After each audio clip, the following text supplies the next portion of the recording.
Apakah kalian pernah bertemu seseorang yang rasanya dia sangat sulit menunjukkan emosi? Bahkan di saat-saat yang paling emosional, mereka tetap terlihat tenang seolah-olah air mata bukan bagian dari hidupnya? Atau mungkin kalian sendiri salah satu dari orang-orang itu? Ternyata ada alasan yang lebih dalam di balik itu semua. Salah satunya adalah dari tipe kepribadiannya. Dalam teori MBTI, beberapa tipe kepribadian memang cenderung lebih sulit menangis karena cara mereka memproses emosi sangat berbeda dari yang lain. Dalam pembahasan kali ini, kita akan membahas 5 tipe MBTI yang paling sulit untuk menangis. Tidak hanya akan membahas sifat mereka, tapi juga mencoba memahami kenapa mereka bisa seperti itu. Kalau begitu, simak selengkapnya.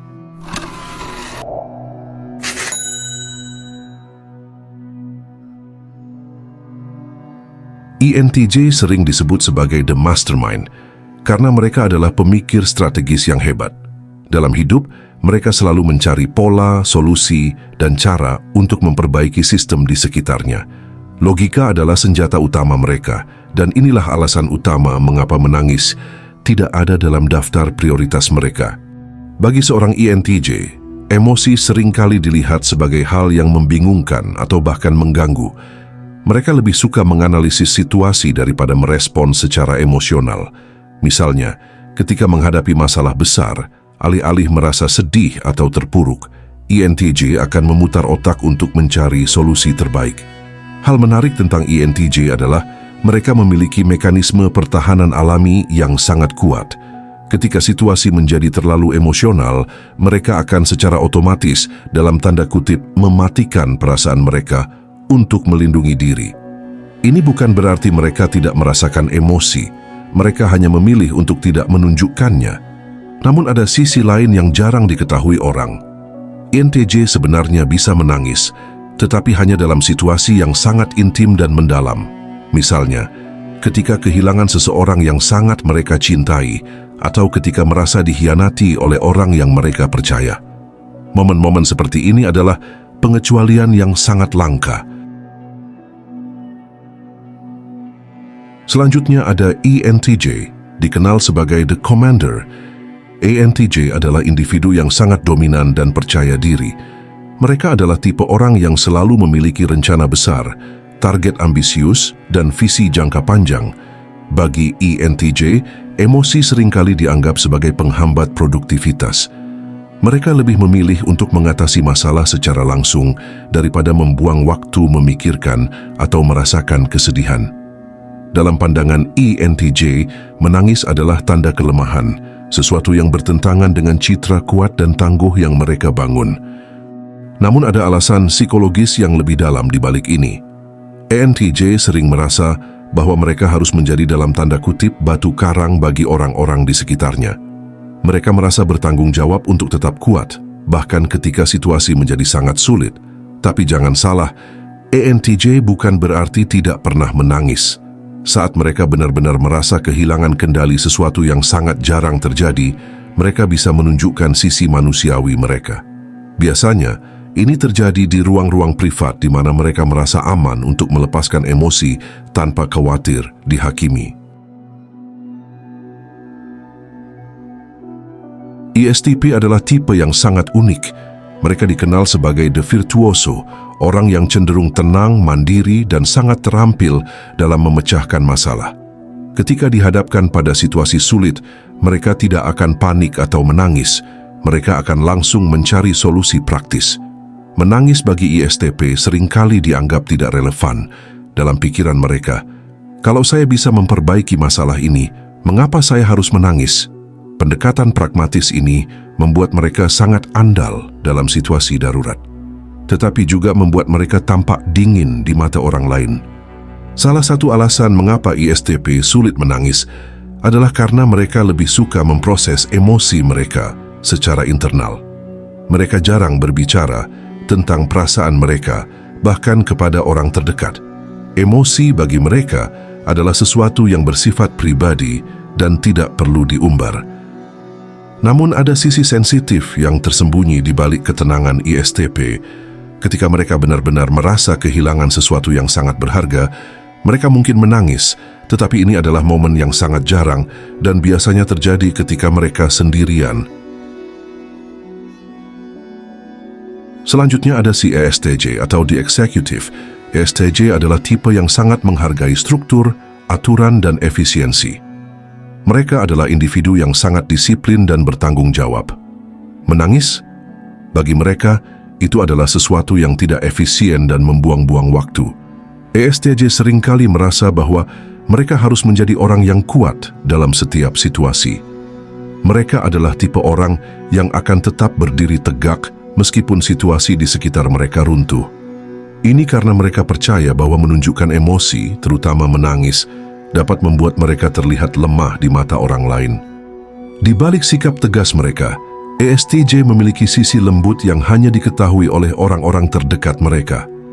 Mereka sebenarnya peduli dan sangat setia kepada orang yang mereka cintai. Ketika hubungan pribadi mereka terganggu atau mereka kehilangan seseorang yang sangat berarti, ESTJ mungkin menangis, tetapi itu adalah momen yang sangat jarang dan hanya terjadi di ruang-ruang privat. Terakhir ada INTP, yang dikenal sebagai The Thinker. INTP adalah tipe yang sangat analitis dan introspektif. Mereka menghabiskan banyak waktu di dunia pikiran mereka sendiri, merenungkan ide-ide besar dan mengeksplorasi konsep-konsep filosofis. Bagi INTP, menangis seringkali dianggap sebagai sesuatu yang tidak logis. Mereka lebih suka menganalisis emosi mereka daripada benar-benar merasakannya. Ketika menghadapi situasi sulit, INTP akan cenderung mencari penjelasan rasional daripada menangis. Namun ini bukan berarti INTP tidak memiliki emosi.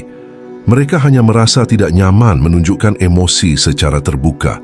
Sebagai individu yang sangat menghargai privasi, INTP lebih suka memproses perasaan mereka sendiri tanpa campur tangan orang lain. Tapi di balik semua itu, ada sisi rapuh yang jarang diketahui orang.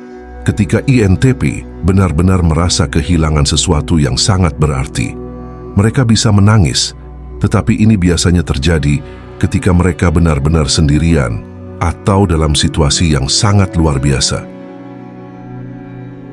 Sebenarnya, seseorang yang sangat sulit menangis bisa disebabkan oleh berbagai faktor, baik dari aspek biologis, psikologis, maupun sosial. Faktor biologis misalnya, ketidakseimbangan hormon seperti hormon kortisol atau serotonin yang tidak seimbang dapat memengaruhi kemampuan seseorang dalam mengekspresikan emosi, atau gangguan neurologis seperti beberapa gangguan saraf atau otak juga bisa membuat seseorang sulit mengidentifikasi atau mengekspresikan emosinya, termasuk menangis. Dan jika dalam faktor psikologis seperti penekanan emosi, di mana kebiasaan mereka dalam menekan emosi atau trauma masa lalunya yang membuat mereka terbiasa untuk mengalami momen mati rasa terhadap emosi tertentu. Bahkan dalam beberapa kasus depresi, terutama depresi yang parah misalnya, seseorang bisa merasa sangat hampa sehingga sulit untuk menangis meski merasa sebenarnya juga sedang bersedih. Pada aspek lain juga seperti pengaruh lingkungan dan sosial, misalnya norma sosial atau gender yang menganggap menangis sebagai tanda kelemahan, juga bisa saja menjadi salah satu faktornya, terutama bagi pria, sehingga seseorang terbiasa menahan tangis. Pendidikan emosional pola asuh yang mengajarkan seseorang untuk tidak menunjukkan emosi secara terbuka juga dapat memengaruhi kemampuan mereka untuk menangis. Tidak hanya itu, desensitisasi paparan berulang terhadap situasi emosional dapat membuat seseorang dalam tanda kutip kebal atau kurang sensitif terhadap pemicu emosionalnya, juga bisa menjadi faktor seseorang sangat sulit untuk menangis. Pengalaman trauma tertentu pun dapat menyebabkan seseorang memblokir atau mematikan respon emosional mereka sebagai mekanisme pertahanan diri. Jika dilihat dari aspek yang lebih filosofis, dalam pandangan eksistensialis, ketidakmampuan menangis bisa menjadi manifestasi dari rasa absurd, di mana individu tersebut merasa tidak ada makna yang cukup kuat untuk merangsang ekspresi emosionalnya. Manusia sering merasa terasing dari dunia dan dirinya sendiri. Dalam filosofi Stoik, seperti yang diajarkan oleh Marcus Aurelius atau Epictetus, Menangis sering dianggap sebagai ekspresi emosi yang tidak terkontrol. Seorang stoik sejati mungkin telah melatih dirinya untuk menerima kenyataan tanpa reaksi emosional yang berlebihan, sehingga membuat mereka jarang menangis. Stoicisme menempatkan logika dan kebijaksanaan di atas emosi. Jika seseorang memprioritaskan rasionalitas, mereka mungkin secara tidak sadar menekan emosi mereka, termasuk dorongan untuk menangis. Menurut filsafat fenomenologi, seperti yang diajarkan oleh Husserl atau Heidegger, menangis adalah bentuk pengalaman langsung dari emosi. Jika seseorang sulit menangis, bisa jadi karena mereka terputus dari pengalaman emosionalnya atau tidak mampu mengalami kesedihan secara mendalam dalam konteks keberadaannya. Fenomenologi menyoroti bagaimana kesadaran diri memengaruhi pengalaman.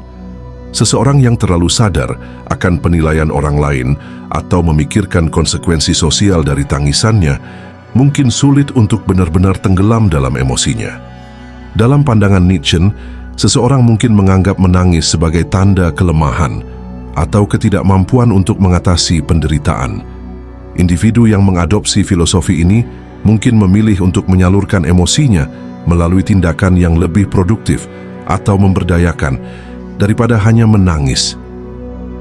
Seseorang yang sulit menangis mungkin memandang ekspresi emosional seperti menangis sebagai nilai yang tidak relevan dalam kehidupannya, terutama jika mereka memprioritaskan kekuatan dan individualitas. Menangis dalam filsafat sering dilihat sebagai cara manusia menghadapi penderitaan, ketidaksempurnaan, dan keterbatasan eksistensi. Kesulitan menangis dapat mencerminkan perjalanan individu dalam memahami dirinya sendiri, menerima realitas atau melawan nilai-nilai yang dianggap tidak relevan dalam hidupnya. Filsafat postmodern menyoroti bagaimana masyarakat membentuk cara individu mengekspresikan emosi. Jika seseorang sulit menangis, itu mungkin karena mereka berada dalam masyarakat yang mendekonstruksi makna menangis, sehingga ekspresi ini kehilangan signifikansinya. Ya, jadi itulah 5 tipe MBTI yang paling sulit untuk menangis. Setiap tipe memiliki alasan unik mereka sendiri, mulai dari cara mereka memproses emosi hingga pandangan mereka tentang menangis itu sendiri. Yang perlu kita pahami adalah, menangis atau tidak menangis bukanlah indikator kekuatan atau kelemahan seseorang. Semua orang memiliki cara berbeda untuk menghadapi situasi sulit, dan itu adalah bagian dari kepribadian mereka. Kalau menurut kalian, apakah kalian termasuk tipe yang sulit menangis atau justru mudah menangis? Yuk, bagikan pengalaman kalian di kolom komentar. Kalau begitu, seperti biasa, terima kasih sudah menyimak pembahasan saya kali ini. Jangan lupa subscribe Jeda Sibuk, nantikan pembahasan saya lainnya. Saya, si ganteng nan tampan Fernando Widono, sampai jumpa.